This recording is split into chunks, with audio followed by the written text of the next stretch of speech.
हाय दोस्तों, आप सबका स्वागत है स्टोरीज ऑफ द पास्ट में। अगर आप चाहते हैं मैं इसी तरह की कहानियां हमेशा आपके लिए लाता रहूं, तो प्लीज़ इस वीडियो को लाइक, शेयर और सब्सक्राइब अवश्य करें। और हाँ, उस बेल आइकन को ज़रूर दबाएं ताकि आपको मेरे चैनल की न्यू अपडेट्स मिलती रहे। आज मैं बात करने वाला हूँ दुनिया के सबसे अजीबो-गरीब संघर्ष की कहानी की, जहाँ उरुग्वे के रग्बी प्लेयर्स ने अपनी जान बचाने के लिए इंसानों को खाया और इसकी शुरुआत उन्होंने पायलट से की। 1972 में उरुग्वे प्लेयर्स की एक टीम को उरुग्वे से चिले जाना था, एक रग्बी के सोशल गेम के लिए। 12 अक्टूबर गुरुवार को वो एक चार्टर्ड प्लेन लेते हैं जिसका नाम था एयरफोर्स फ्लाइट 571। इस प्लेन में 5 क्रू मेंबर्स थे और 40 पैसेंजर्स में मुख्यतः रग्बी के प्लेयर्स थे, पर क्योंकि सीट फ्लाइट्स की खाली थी इसलिए नैंडो पराडो ने अपनी माँ और अपनी बहन को भी साथ लिया था। उरुग्वे से उड़ान भरने के बाद अब जल्द ही प्लेन खराब मौसम में जा पहुंचता है। उन्हें मजबूरी में मेंडोजा अर्जेंटीना में लैंड करना पड़ जाता है। अगले दिन शुक्रवार को यानी फ्राइडे द 13th को वो मेंडोजा से उड़ान भरने के लिए तैयार हो जाते हैं। मेंडोजा से छूटने के बाद पायलट, जो कि वही सेम फ्लाइट इससे पहले 29 बार उड़ा चुका था, एक जानलेवा गलती कर बैठता है। मेंडोजा से पायलट फ्लाइट को दक्षिण की तरफ ले जाता है ताकि एंडीज पर्वत श्रृंखला को पार कर सके। एंडीज पर्वत श्रृंखला दुनिया की सबसे लंबी पर्वत श्रृंखला है। इसकी अधिकतम ऊंचाई 17,000 फुट है। फ्लाइट्स को दक्षिण की ओर बढ़ाया जाता है ताकि वो उन श्रृंखला को कम ऊंची चोटियों वाली जगह से पार कर सके। पर पायलट ने एक बहुत बड़ी चूक कर दी। उसने थोड़ी हड़बड़ी कर दी और फ्लाइट को जल्दी मोड़ दिया और फ्लाइट की ऊंचाई को भी वो कम करने लगा। पायलट ने सोचा कि अर्जेंटीना वो क्रॉस कर चुका है, पर वो अभी भी अर्जेंटीना में ही था और वो भी उसकी गलत साइड पर। अभी जो आप चित्र देखने वाले हैं वो क्रैश से कुछ मिनटों पहले ही खिंचाई गई थी। एंडीज के ऊंचे पर्वत अब खिड़कियों से दिखाई देने लगे थे। फ्लाइट में बैठे लोगों को अब एहसास होने लगा था कि फ्लाइट में कुछ गड़बड़ था। आखिरकार फ्लाइट क्रैश हो जाता है। फ्लाइट का पिछला हिस्सा पहले ही टूट जाता है और आगे का रेकेज आगे की तरफ बढ़ते हुए चला जाता है।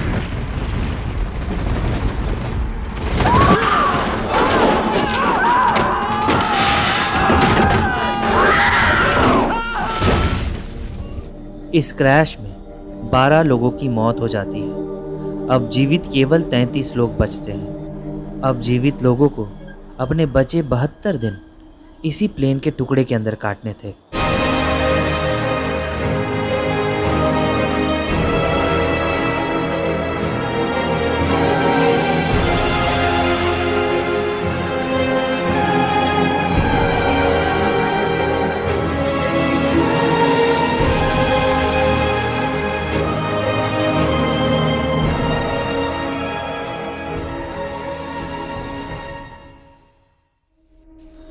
बचे हुए लोग मुर्दों को बाहर की तरफ रखने लगे। इनके पास खाने के लिए ज्यादा सामान नहीं था, केवल रम और चॉकलेट्स थे। उन्हें एक उम्मीद थी कि उनको बचाने के लिए कोई तो आएगा। ये रात काफी ठंडी थी, ऐसी जो जमा दे। इनके पास वैसे कपड़े नहीं थे क्योंकि उन्होंने बर्फ में रहने की तैयारी नहीं की थी। ये रात काटनी बड़ी मुश्किल हो गई थी। प्लेन क्रैश के बाद का दूसरा दिन। आसमान साफ था और 2 फ्लाइट्स ऊपर से गुजरते दिखे। सबने उनको जो मिला उसको आसमान की ओर दिखाने लगे। प्लेन क्रैश का तीसरा दिन। नांडो पराडो कोमा से बाहर आने लगता है। उसके दोस्त उसे जगाने लगते हैं।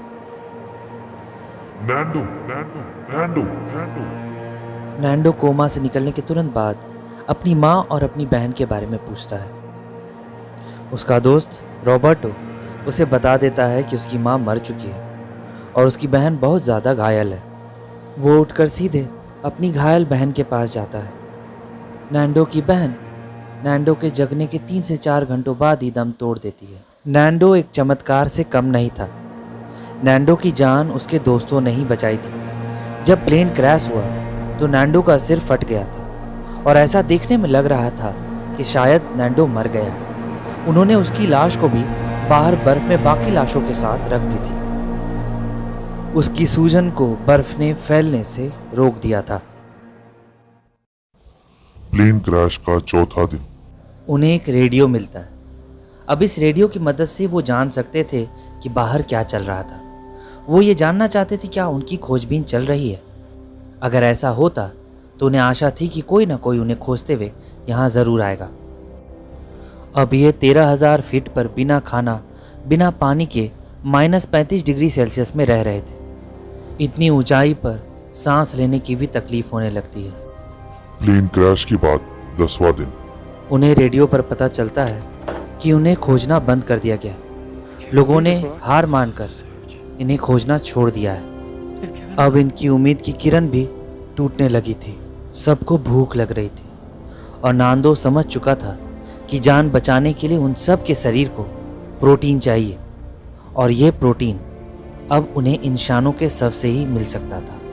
उसने ये प्रस्ताव सबके सामने रखा। कुछ इसके विरोध में थे और कुछ समर्थन में, पर भूख ने सबको एक मत बनाने के लिए मजबूर सा कर दिया था। ये नई सुबह वो कुछ ऐसा करने वाले थे जो सुनकर आपके रोंगटे खड़े हो जाएंगे। रॉबर्टो इसमें हिम्मत दिखाता है। वो फ्लाइट की विंडो के शीशे के टुकड़े से मांस नोचता है और उसे खा लेता है। ये चीज़ सुनने में शायद किसी को अच्छा ना लगे, पर जब सर पे मौत मंडराती है तो हम कुछ भी करने को तैयार रहते हैं। ये कहना नाजायज़ होगा कि उन्होंने गलत किया। उन्होंने जो भी किया इससे कोई उन पर दोष नहीं दे रहा। रॉबर्टो को देखकर सब में हिम्मत आ जाती है। अब सब तैयार थे वो करने के लिए जो वो नहीं करना चाहते थे। प्लेन क्रैश के बाद 18वां दिन। बड़ी जोर की गर्जना होती है। बर्फ का एक बड़ा टुकड़ा कहीं गिरता है और उसकी वजह से एवलांच पैदा होता है।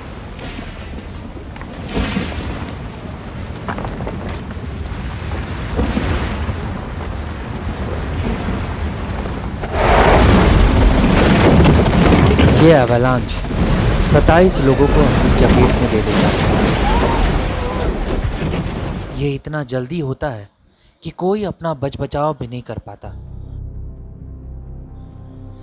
इस एवलांच में 6 लोग इसके चंगुल से बच जाते हैं। ये 6 लोग ही बचाव कार्य में जुट जाते हैं और इन 6 लोगों ने 19 लोगों की जान उस दिन बचा ली, पर इस हादसे ने 8 लोगों की जान भी ले ली थी। प्लेन क्रैश के बाद 11वां दिन। इस रात की एक नई सुबह आती है। इस बार सूरज उगा है। ये नई सुबह सूरज की किरणें इन्हें जीने की नई उम्मीद भी दे रही हैं। इतने लोगों के मरने के बाद इन लोगों ने ये समझ लिया था कि यहाँ किसी का इंतज़ार करने में कोई फ़ायदा नहीं है।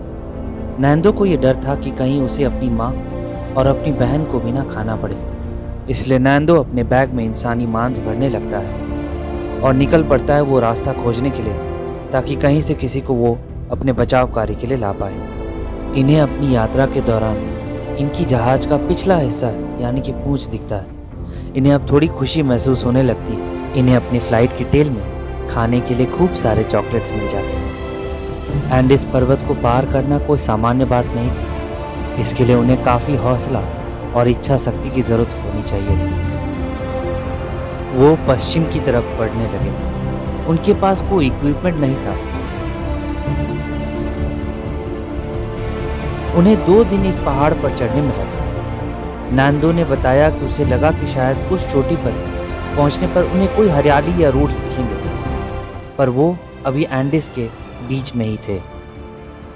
उनका मनोबल अब टूटने लगा था, पर उन्होंने हार नहीं माना। इस तरह वो एंडिस के अंत तक पहुंच जाते।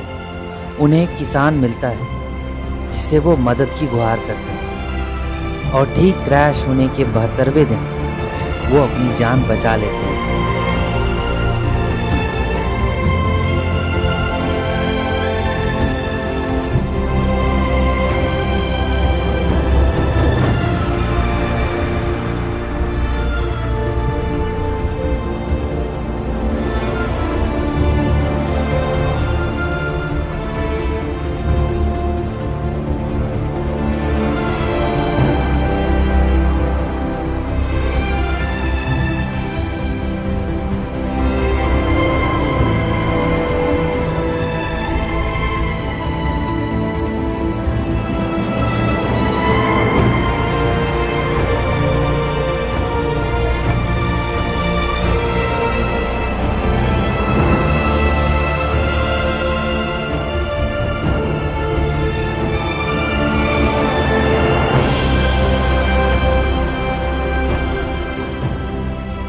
क्रैश साइट के इन्वेस्टिगेशन से पता चला था कि उन्होंने इंसानों का मांस खाया था।